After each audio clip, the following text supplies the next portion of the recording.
سلام از کردم آقا. بنده موشکاف یه تبسنج دارم که از روش قشنگ میتونم دمای جسم ناقص عظما رو اندازه بگیرم.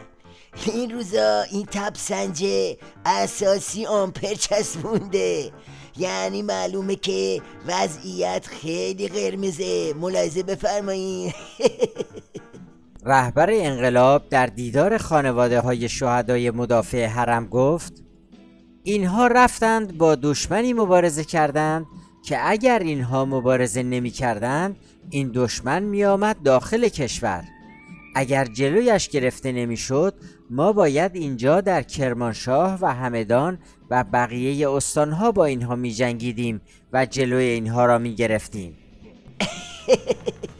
سیدعلی با این حرفا میخواد به بسیجی های وارفته بفهمونه که بابا اگه پاسدارا تو سوریه نترکن اون وقت باید تو کرمانشاه و همدان و تهران بترکن.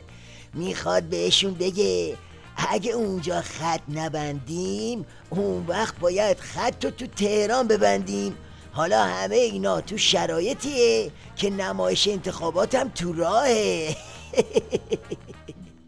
و این نکته ایست که هر کس نگاه کنه به نظام اسلامی و کشور و نقشه هایی که در بیرون علیه ایران و نظام اسلامی و ولایت فقیه دارن طرح میکنن، به خودش این اجازه رو نخواهد داد که در روز رأی دادن در خانه بنشیند. بابا دیگه دوره بازارگرمی ها گذشته. دشمنای نظام براتون نقشه کشیدن، اونم چه نقشه ای. با این ادا و اصولا هم نمیتونید جلوی نقشه‌شون رو بگیری. تو این وضع اوضاع دیگه از عمق استراتژیکتونم کاری بر نمیاد. خبراش اساسی عظما رو تکون میده. بعد از انتقادهای دیروز غربی‌ها از ارتش سوریه، خبرهایی هم از تحرکات عربستان و ترکیه برای ورود زمینی به خاک سوریه به گوش میرسه. خلاصه این که از زمین و زمان داره واسه سیدعلی میباره.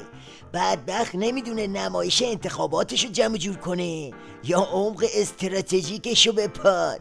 هر جا رو میگیره از یه جای دیگه بیرون میزنه. بی خود نیست که قرص امنیت خورده و هی میاد از امنیت میناله.